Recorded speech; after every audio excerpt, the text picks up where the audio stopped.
definitely affected where we're at right now. Obviously, everything's kind of closed down. We never went on like a complete lockdown like most areas around the world. Hmm.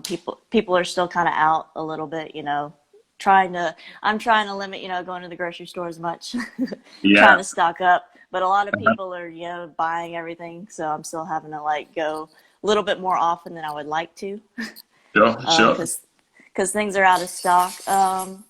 And then probably the biggest thing is obviously my full-time job as an instructor. So Hmm. we're having to, close our physical location to all of our students and just having to Okay. move to online classes on Zoom. Yeah. That's really the main thing. That's really just affected because I'm still able to go to the school and train and film videos since I live Okay. really close. So Hmm. other than that, for me, I'm very lucky that things haven't really changed too much. So I'm very lucky. Yeah, and whereabouts are you in the world? I'm in the U.S. I'm in Atlanta, Georgia. So Okay. we're in a decent city. Yes. So, how long have you been doing Taekwondo, and how did it all start? So I started a little later than a lot of people. I started when I was 11, in Okay. 2004, and Hmm. basically my parents just put me in it because I was kind of shy, just needed to kind of come out of my shell a little bit more, get some confidence. So that's kind of what they put me in, and then also I tried other sports and it just didn't work out for me. Team Okay. sports, team sports wasn't my thing. I tried some other stuff like soccer, and it just wasn't Yeah. for me. So, so, But so, then so you're deeming yourself as an individual sportswoman then? yes, yes, I definitely enjoyed more of the individual sports. I'm wasn't very good at the other stuff. Yeah. So you started at the age of 11. Okay. So what Dan grade are you now? I am now a third dan. I just received my third dan. Fantastic. When did that happen? Was it recently?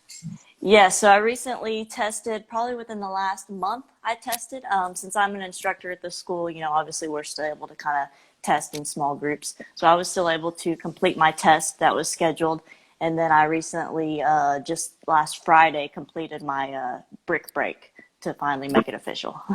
Brick break. Gosh. Yes. Congratulations first and foremost, but it taught me through the brick break. Yeah, so that was so previously the school that I'm at right now is I've actually only been a part of it for about 2.5 years. So Hmm. I came to them as I already had my first degree black belt when I came to Okay. them.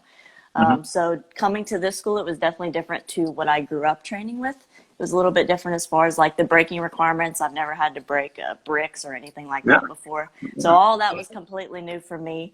When I got my second dan through them, I had to break one brick and then I Yeah. roundhouse kicked a baseball bat. So that was, Okay. yeah. After the grading. So, yeah, so that was pretty cool. Really? That was for my second dan 2 years ago. I did that. Okay. That's Yes. interesting. So what's the concept there then with the destruction? Because some clubs use very thin boards. ITF use 1 inch wooden boards, and Hmm. you're using bricks and baseball bats. I'm just trying to see where the connection is. Yes, so like our typical breaks, we do use like the 1 inch thick boards. That's like our Okay. typical breaks. But then when you go for like a certified dan, you have to break bricks. They want you to break the bricks. It's still like for our kids, we don't make them use their hand like I did. Yeah. They just have to do like a downward like side kick stomp on it. But Okay. we Okay. still have all of our kids still have to break a brick though. So at what age are they breaking bricks?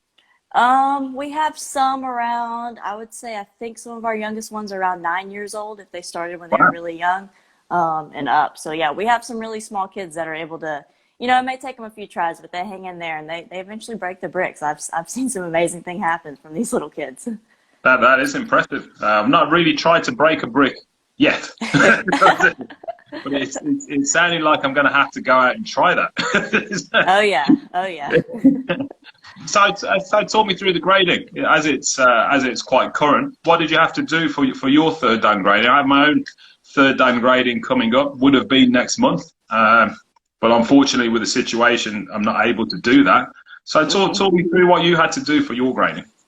So I'll kind of just I'll try to keep it short. So our Yeah. school, especially as an instructor, after I got my second dan, we actually test every 6 months. So not every 6 months I don't actually get a dan every 6 months. But Yeah. so basically between the time that I was a second dan until now that I received my third dan, I have successfully taken 4 tests. Okay. So I've actually had to go through 4 like rigorous tests, very physically demanding, a lot of sparring. I had to do breaks.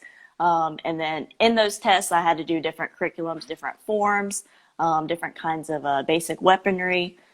So through all 4 of those tests, they've all been different up until now, but they're all about like 3 to 4 hour long tests, graded on different stuff throughout those 2 years. And then basically I just completed my 4th one, and that kind of was for my third dan. That gives you a dan grading.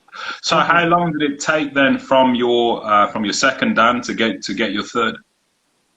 That took 2 years. It was 2 years ago when I had received my second dan. Okay, that's interesting. So still around the same time frame as like a normal school would. Usually it takes about 2 years from your second to third. Just the main difference is I had to go through 4 different tests through those 2 years. Gosh. Okay, so tell me a few more things. Which federation are you with, first and foremost? I'm with a WT, is the main federation. Yeah. So Olympic style Taekwondo. Ever thought that you might want to try and get into the Olympics?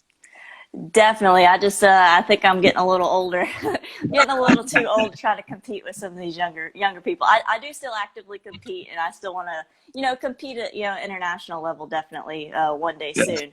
But I think Olympics might be a little out of my reach right now. Never say never. So we were talking to Victoria Stamber a few weeked ago, and she's just managed to secure an Olympic place. We were watching her doing some training. It's very interesting. Looked like a lot of hard work, actually. Yes, I follow her. I like her stuff too. Yeah, she's great. So let's brush upon your YouTube career. How does your YouTube career affect your normal training? I try not to let it affect my training at all. I kind of set aside time to dedicate just to YouTube, try to keep everything kind of separate. So I basically, for YouTube, I do tutorials, I do instructional stuff on there. And then I also just kind of vlog or just kind of film my training as well. So when I'm doing that, I literally just set up the camera. I don't really worry about it too much, make sure the angle's good. And then I just do my thing and train. So just kind of document that. So I don't really let it, try not to let it dictate too much of my training. Try to make that more of my priority. And then just set aside some time, just a few hours on the weekend to really just like film some tutorials, get those pumped out, and then I'm good to go. Just try to, I've gotten to where I've gotten a really good schedule down to where I kind of keep everything organized. You've got it down. Yes. And do you use any specialist equipment to do this filming? Are you a dab hand with a camera, or do you have somebody helping you? Right now, I mainly film most everything on my own. I have my own just a basic like DSLR Canon that I use with a mic on top. But I do have a friend who's a videographer. Every now and then he'll come and help me film. He's got a higher end camera. He'll help me film some more special projects, or when he's in town, he'll help me film some stuff as well. Okay, and where do you get your ideas from for the tutorials? Is it through your follower base, or are these just things that you come up with yourself? Both. So I do go through my comments. I'll read them. Sometimes I'll ask for suggestions because I do want to make sure I'm posting stuff that people want to see and that can help my following. And then also just kind of whatever I think would be just like a good idea just to throw out as well. So kind of just a mix of both. I definitely lean a lot on what my viewers are asking, though. I try to really cater to what they want. Okay. And how did you manage to grow such a big following on YouTube? How long have you been doing it for? I started in 2013, I think was when I kind of started posting videos. It took a while to really start getting consistent. Just because, a lot of things just going back and forth. It's definitely a lot of hard work starting up. But I think the main reason I've kind of grown is because I've stayed nice and steady and consistent. Like once I started coming out with a schedule and really prioritizing wanting to make YouTube videos, I just stuck with the schedule, made sure I uploaded when I said I was going to upload, stuck with it, and then that's just how I've really grown it, I think. Okay, and with your students, do they idolize you on YouTube? Do you sometimes try and teach them, and they just stand there with their mouths open because we're training with Alex Wong? Sometimes a lot of my students, they don't know me until like eventually once. I usually don't talk about it too much when I teach. But they eventually do find me on there, and then they'll be like, "Oh, we saw you on YouTube." I'm like, "Oh yeah, I post some stuff on YouTube." Yeah, the secret's out. Yeah. The secret gets out. I try not to really talk about it too much, but yeah, the secret does get out. But yeah, a lot of my students they do follow me on YouTube. A lot of the parents follow me on social media. So yeah, they do follow me on there. They like some of the drills that I do. Okay, and you said that that you're pretty much a full-time instructor. Mm-hmm. So when do you usually instruct then? So we instruct, I go in around 2 o'clock in the afternoon. I'm usually there until about 8 o'clock in the evening. And we have, we teach about 4 to 5 classes a day. Me and another instructor, we kind of switch back and forth, alternate which classes we teach. But yeah, we teach about 5 different classes a day. We have all different levels each day. So how many students have you got then? Our school has a little over 200 students. Not all of them actively train every week, but we do have a total of a little over 200 students. Okay, that's excellent.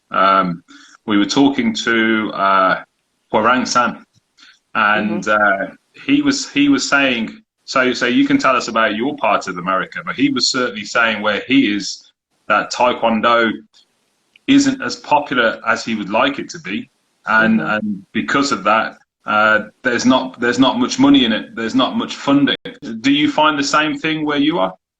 I would say yes and no. I think for the sport part of it, yes, it is hard to like get people involved in that. But I think our school is mainly just focused not on the sport aspect, like the sparring stuff. It's more of just a general martial arts, just for discipline, focus, building confidence for the kids. That's kind of more what ours is more geared towards. And then we also just kind of have that extra opportunities for them to pursue something a little bit more like the sport aspect. So I think since we're not so much focused on the sport aspect of it, I think that's what helps us. Wow. How do you manage to get the supreme strength then? I've seen you working out on that bag and hitting it with maybe 100 kicks or so. How are you managing to do that? I actually just early this morning I just did a 1,000 kick workout about an hour before I hopped on here. So it's definitely hard. I would say I've kind of remotivated myself in the last few weeks, kind of getting back into it, because I was sick a lot towards the beginning of this year, so I missed a lot of training, kind of got a little out of shape. So just kind of getting back into shape is the hardest part, but once you start getting on a consistent schedule, it's definitely easier. It's easier to stay consistent and train a lot than it is to get back on the horse and like start training again after a long break. But I think just having goals, because I do want to compete. Whenever tournaments start opening up again, I want to be ready to compete. I don't want to have to, tournaments are opening up, I'm out of shape. Now I got to get back in shape. I want to make sure like I'm ready to go. So I think just having the goal of once everything's opened back up and I want to compete again, I want to be ready to go. That's kind of my goal and my motivation, to just train hard. Well, I mean, 1,000 kicks in an hour is some going. Is that what you expect of your students? No, definitely not. I don't make my students do that much. That's just me. I don't expect them to do that. Is that the warm up? No. It's an exhausting workout. I've built my stamina up to that. So 1,000 kicks is impressive. What's your favorite kick? I see you've got a whole array of kicks there. I've watched you for quite a long time on both YouTube and on Instagram, and see that you've got most of the kicks that are in the box. Which is your favorite one? My favorite kick to throw is probably a spinning hook kick. Spinning hook kick. Yeah, and why? That's my favorite kick. I think just once you get it down, it's just a lot of fun just to really whip it around. Once you kind of get, because it is more of an advanced kick to really be able to throw it right with some speed and some power. So once you're able to really throw it, being able to hit a target with it, it's a lot of fun. I've seen you sort of hitting Bob to the face with some sort of flying back kick. How did you manage to get that kick so high in the Yeah, that one's hard. That one's definitely much harder. Not one of my favorite ones to throw, but I will throw it sometimes. It's a good counter kick if someone's coming in a sparring match. You just kind of jump and just throw your leg up towards their face. Yeah, incredibly impressive. So let's talk about the other side of Taekwondo. We've brushed upon destruction and that sort of side of things, and a bit about the sparring. What about Pumsai? Do you cover Pumsai as well? Pumse is my least favorite thing to do. I do not. That's probably. I definitely don't enjoy Pumse at all. I think as an instructor, I have gotten better with my Pumse over the last couple of years. Yes. Because I do want it to still be good. So it's definitely gotten better. It's not to where it probably should be, but I can do my Pumse. I know how to do my Pumse, but I don't enjoy it. So have you never competed with that then? You've never taken it to competition? Oh no, I'll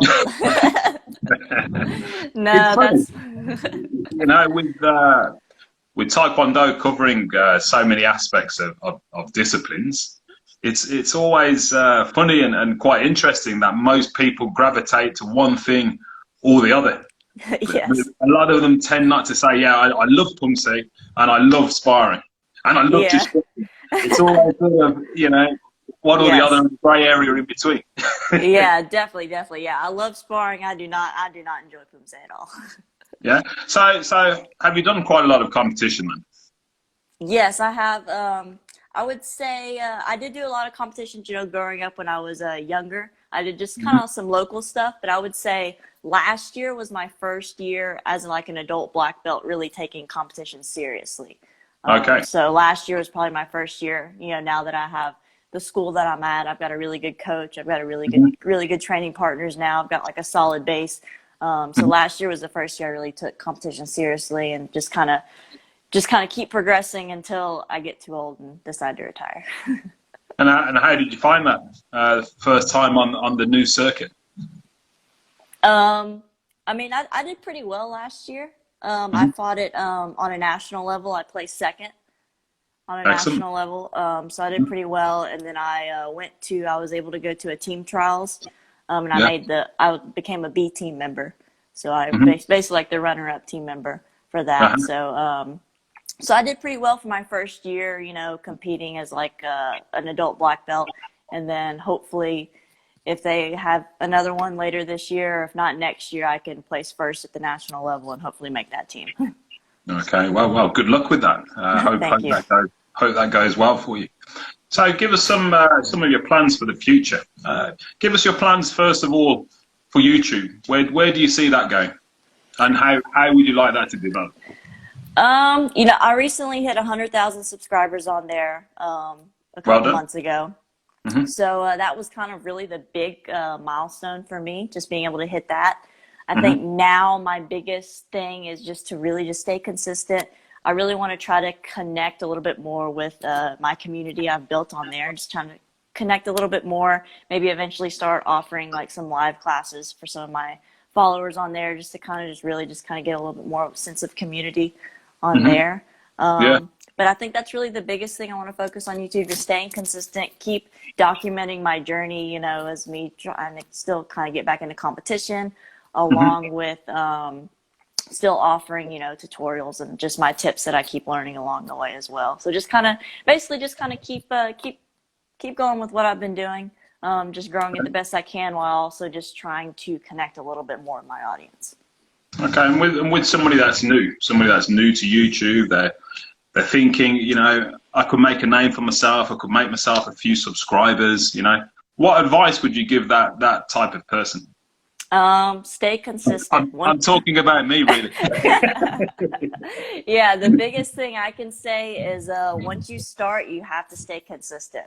If you're going to plan to upload like one video a week, let your followers know, hey, I'm going to upload a video a week on this day, and stick with it and do it. I think the biggest thing that's helped me is just staying consistent. You got to stay consistent, because if someone starts following you and then all of a sudden you go like 3 weeks or a month without uploading, then they're gonna be like, oh, they're gonna forget about you. So you have to stay consistent, keep putting out content, and listen to what they're asking for too. Like try to cater to what they really want to see as well. Okay. And has YouTube created any opportunities for you? I've been able to get like a few sponsors to help with some of my tournament costs. Okay. That's helped me out over the last couple of years. I've been able to get a few sponsors here and there. Hopefully, I'll still be able to get some more and for future tournaments as well. Just really just trying to help offset my costs for traveling. Because tournaments are not cheap, traveling and competing. Absolutely. And I would say it's I've gotten a few like gear companies and clothing companies to send me some stuff as well. But I would say that's really the main thing that it's really helped me. And what about collaborations? Have you had any collaborations with any stars that we might know? I've collabed with Shane Faison. Yes. He's in LA. I've collabed with him a couple times. It's been a few years since I collabed with him, but I've gone out and hung out with him on 2 different occasions out in LA. He's probably the biggest one that I've collabed with. Yes. And who's your idol?